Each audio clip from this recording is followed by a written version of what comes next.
দাহিয়াতুল কলবি রাদিয়াল্লাহু তাআলা আনহু বিবিকে কথা বলে যখন সফরে রওনা দিল, কিছুদিন পর দাহিয়াতুল কলবি রাদিয়াল্লাহু তাআলা আনহু বাড়িতে আসলো। বাড়িতে যেই দিন আসবি ওই দিন দাহিয়াতুল কলবির বিবি চিন্তা করতে লাগলো, আমার স্বামী তো আজকে বাড়িতে আসবে, আয়েশা যদি দেখে আমার মেয়ে বাড়িতে আছে তাহলে জীবিত অবস্থায় আমার মেয়েকে দাফন করে দিবে। দাহিয়াতুল কলবি আসার আগে আগে দাহিয়াতুল কলবির বিবি তার নানির বাড়িতে, মেয়ের নানির বাড়িতে দাহিয়াতুল কলবি যেন না জানে মেয়েরে পাঠায়া দিল। দাহিয়াতুল কলবি শোনার পর, এই কথা বলার পরে মেয়েকে পাঠায়া দিল তার নানির বাড়িতে। এমন সময় দাহিয়াতুল কলবি রাদিয়াল্লাহু তাআলা আনহু বাড়িতে আসলো। আসার পর বিবিকে জিজ্ঞাসা করে, ও বিবি, আমার কোন ছেলে মেয়ে সন্তান জন্মগ্রহণ করেছিনি? বিবি চোখের পানি ফেলে দিয়া বলে, ও স্বামী, আপনার কোনো সন্তান জন্মগ্রহণ করিনি। দাহিয়াতুল কলবি রাদিয়াল্লাহু তাআলা আনহু এই কথা বলার পর চুপচাপ, কোনো কথা নাই। এমন সময় সুন্দর রূপসী, সূর্যের আলোর মতন সুন্দর চেহারা একটা মেয়ে আয়েশা দাহিয়াতুল কলবির গালে চুমু দে। ওই মেয়ে বুঝতে পারলো এই দাহিয়াতুল কলবি আমার বাবা, এর নবীর উম্মতের দল। তওবাকারীরা আল্লাহ কেমন মোহাব্বত করে গোলাম। মেয়ে শোনার পর দাহিয়াতুল কলবির চুমু দেয়। বুঝতে পারলো ৬-৭ বছরের বাচ্চাটা বাবার চুমু দেয়। দাহিয়াতুল কলবি ভাবতে লাগলো, এই মেয়েটাকে আমার গালে চুমু দেয়। সুবহানাল্লাহ। দাহিয়াতুল কলবি রাদিয়াল্লাহু তাআলা আনহু জানতে পারলো, এলাকার সবাই মুসলমানকে জানতে চাইলো আমার এই মেয়েটা। দাহিয়াতুল কলবি বলেন, এই মেয়েটা কার? পাড়ার সবাই বলে দিল, এই মেয়েটা আপনার সন্তান। দাহিয়াতুল কলবি শোনার পর সিদ্ধান্ত নিল, আমি তো আমার বিবিরে বলছিলাম, ও বিবি, আমার মেয়ে যদি জন্মগ্রহণ করে তাকে আমাকে না বলে তুমি দাফন করে দিবা। আমার বিবি আমার কথা শুনে নাই। দাহিয়াতুল কলবি রাদিয়াল্লাহু তাআলা আনহু চিন্তা করতে লাগলো, শয়তান দাহিয়াতুল কলবির কুমন্ত্রণা দেই, শয়তানের ওয়াসওয়াসা দেই। দাহিয়াতুল কলবি বলেন, ও বিবি, আমার মেয়েটারে সুন্দর করে গোসল করাও, ভালো কাপড় পরাও, সাজগোজ করাও। সাজগোজ করার মেয়ে ডাক দিয়া বলে, ও বাবা, আমাকে কোথায় নিবা এমন ভাবে সাজগোজ করার জন্য? দাহিয়াতুল কলবি বলেন, ও মেয়ে, আমি তোমাকে তোমার নানির বাড়িতে দিয়ে আসবো। মেয়ে তো খুব আনন্দ, নানির বাড়িতে যাবি, কত আনন্দ। ছোট সময় আমরা দেখতাম মার সাথে নানি বাড়ি যাইতাম, একটা আলাদাই মজা, বাবার সাথে যাইতাম। মেয়ে কত আনন্দ, নানার বাড়িতে যাবে, আনন্দের কোনো শেষ নাই। দাহিয়াতুল কলবি হাতটা ধরিয়া রওনা দিয়েছে নানির বাড়িতে যাবে।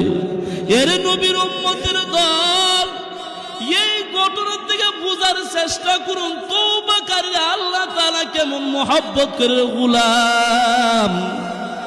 দাহিয়াতুল কলবি তার মেয়েরে হাত ধরিয়া তার নানির বাড়িতে যাইতেছে, কিন্তু ওই পথ দিয়া, যেই পথ দিয়া তার মেয়ে আসছিল বাড়িতে, কিন্তু দাহিয়াতুল কলবি বলেন, তার মেয়ে বলেন, ও বাপ, এই রাস্তা তো নানির বাড়ির রাস্তা না, মামার বাড়ির রাস্তা না, আপনি আমাদের কোন রাস্তা দিয়ে নিতেছেন? এর নবীর উম্মতের দল, দাহিয়াতুল কলবি এত বড় পাষাণ,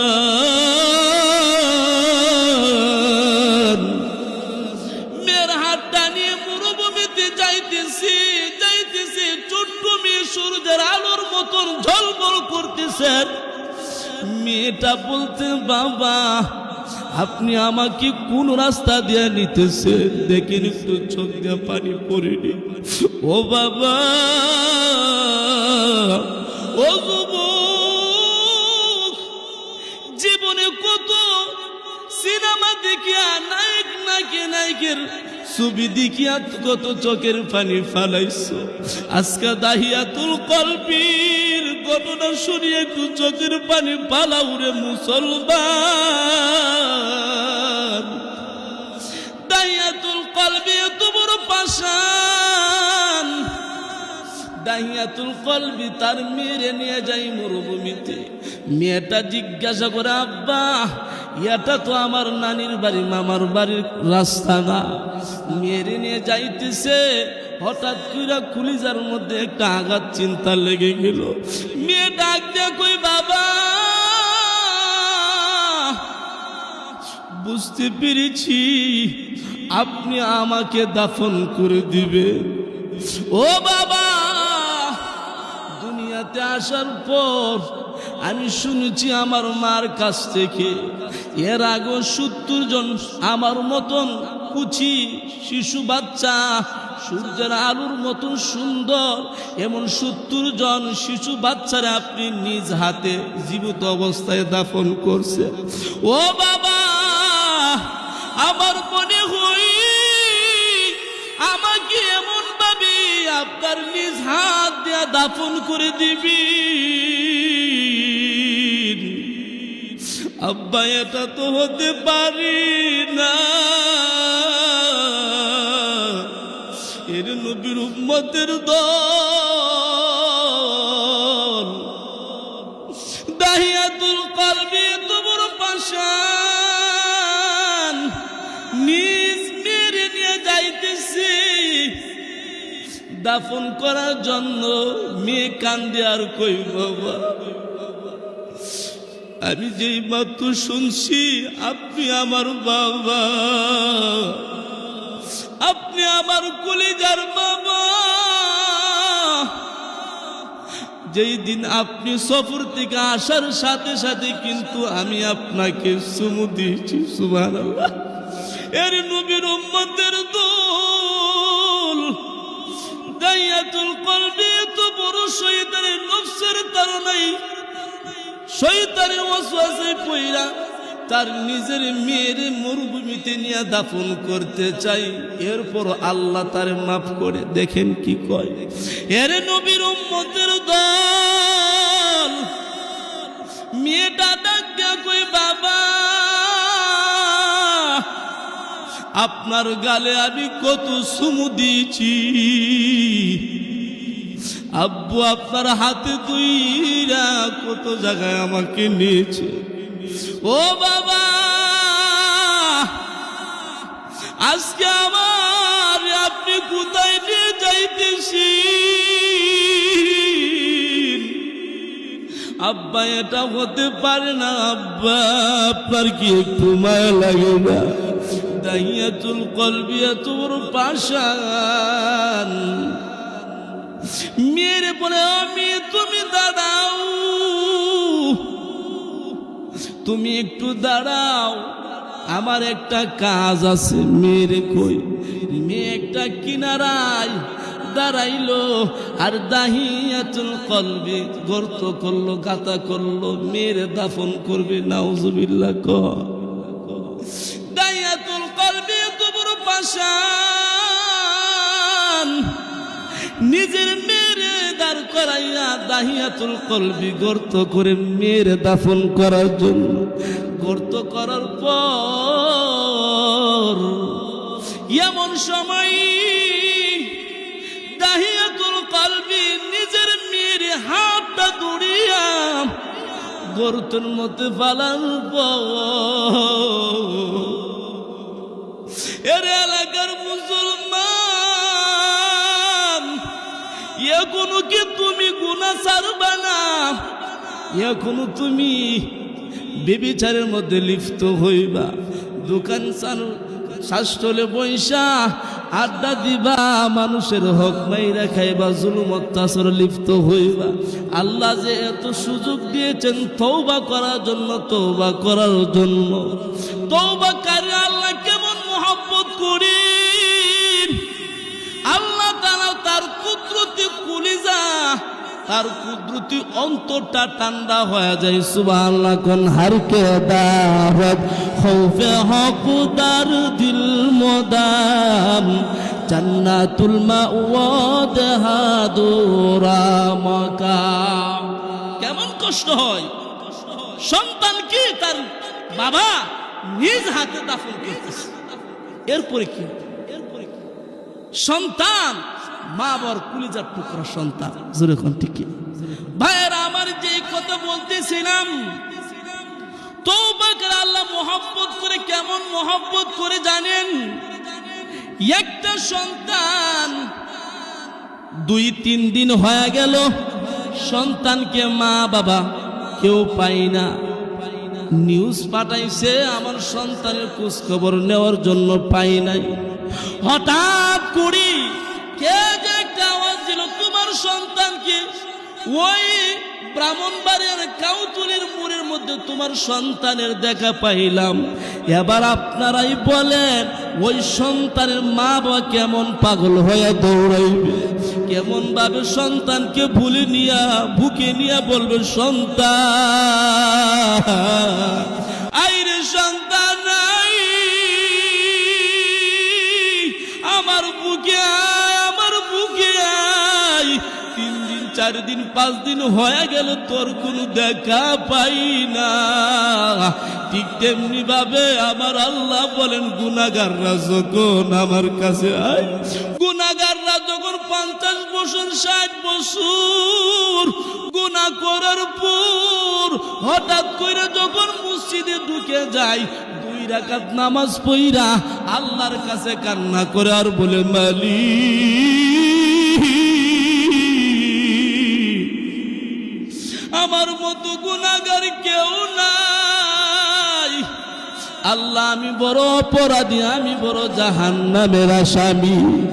এমন ভাবে বান্দা কান্দে, আল্লাহ কয়, ও গোলাম, 60 বছর 70 বছর আমি আল্লাহ তোরে খুঁজতেছি, 5 বেলা আযান দিয়া আমি আল্লাহ তোরে ডাকি, আয় আয় আয়, ও বান্দা আয়, তুই আমার ঘরে ঢুকতে দেরি হবে, আমি আল্লাহ তাআলা কলিজা অন্তর ঠান্ডা হয়ে যাবে। ওয়া মাকারু ওয়া মাকারাল্লাহ ওয়াল্লাহু খায়রুল মাকিরিন। ভাইরা আমার, যে কথা বলতেছিলাম, দাহিয়াতুল কলবি, দাহিয়াতুল কলবি গর্ত করার পর তার মেয়ের হাতটা ধরিয়া যখন গর্তের মধ্যে ফেলাইয়া দিবে, এমন সময় মেয়েটা বলে, বাবা, ও বাবা, আপনি আমাকে গর্তের মধ্যে ফেলাইয়া দিতে পারেন না? আমার মা আমার জন্য চিন্তা করবে। আমার মা আমার 10 মাস 10 দিন গর্ভের ধারণ করেছে। আমার মা চিন্তা করবে, বাবা গো আপনি আমাকে এমন ভাবে দাফন করতে পারেন না। ও বাবা, আপনার ভিতরে কি একটু দয়া হয় না, একটু মায়া হয় না? আপনার গালে আমি কত চুমু দিছি। ও বাবা, আপনাকে কত আমি আব্বু আব্বু বলে ডাক দিয়েছি। এর নবীর উম্মতের দল ওই দাহিয়াতুল কলবি মেরে টান দিয়ে গর্তে নেওয়ার পর সুন্দর করে একটা ডাক দে, বাবা ও বাবা, আপনি আমাকে এমন ভাবে দাফন করতে পারেন না গো বাবা। দাহিয়াতুল কলবি তার মেয়ের দাফন করার পর যখন গলা পর্যন্ত মাটি দিয়ে দিয়েছে আর শুধু মাথাটা দেখা যায়, মেয়েটা বাবার চোখের চোখ রাইখা বলে, বাবা আপনি তো পারেন না গো বাবা, আপনার ভিতরে কি আমার মালিকের বই নাই? ওরে নবীর উম্মতের দল, এখনো সমাজে তওবা করো, তওবা করো। আল্লাহ বলেন, ইয়া আইয়ুহাল্লাযীনা আমানু তুবু ইলাল্লাহি তাওবাতান নাসুহা। আল্লাহ বলে, হে ঈমানদারগণ তোমরা তওবা করো, তওবা করো। তওবা করে আমি আল্লাহ তাআলা মহব্বত করি, ভালোবাসি। তোমার আমার মরণের কোনো গ্যারান্টি নাই, কবে মরব? 60-70 বছর হয়ে গেলে মরব, এমনও হতে পারে আগামীকাল 10টার সময় আমার জানাজা হতে পারে, ঠিক কিনা? দাহিয়াতুল কলবি নিজের মেয়ের দাফন করি, আর নবীর উম্মতের দল বুঝতে পারলো, হাই হাই রে আমি কি করলাম, আমি কি করলাম, আমি তো আমার নিজের মেয়ের দাফন করে ফেলেছি। নিজের ভুলটা বুঝতে পেরে আল্লাহর নবীর দরবারে যায়। আল্লাহর নবীর দরবারে গিয়া বলেন, ওগো মায়ার নবী, আমি তো এমন বড় একটা অপরাধ করে ফেলেছি। ওগো মায়ার নবী, আল্লাহ কি আমাকে মাফ করবিনি? আল্লাহর নবী বলে, দাহিয়ার কি হয়েছে বলো? দাহিয়া চোখের পানি ছেড়ে বলে, নবী গো আমি 70 জন শিশু বাচ্চার আমি দাফন করে দিয়েছি। ওগো নবী 70 জন শিশু বাচ্চা আমি দাফন করে দিয়েছি, কিন্তু আমার মায়া মোহব্বত লাগে নাই তেমন। কিন্তু নবী আবার নিজের মেয়েরে আমি দাফন করছি নিজ হাতে। ওগো মায়ের নবী, এখন কি আল্লাহর দরবারে আমার কোনো ক্ষমা আসেনি? নবী বলে, দাহিয়া রে তুই করলি কি? ওগো নবীজি বুঝতে পেরেছি আল্লাহর দরবারে আমার কি ক্ষমা আসেনি। আল্লাহর নবী বলেন, দাহিয়া রে লা তাকনাতু মির রাহমাতিল্লাহ। দাহিয়া শুন, দাহিয়া আল্লাহর রহমত থেকে নৈরাশ হয় না, নৈরাশ হয় না রে। আল্লাহর রহমত থেকে নৈরাশ হয় না। আল্লাহ পাহাড় পরিমাণ গুনাহগার আল্লাহ মাফ করে দেই। ও দাহিয়া তুমি তওবা করো, খালেস তওবা করো। খালেস তওবা যদি করতে পারো, দাহিয়া তোমার জীবনের সমস্ত গুনাহ খাতা আল্লাহ মাফ করে দিবে।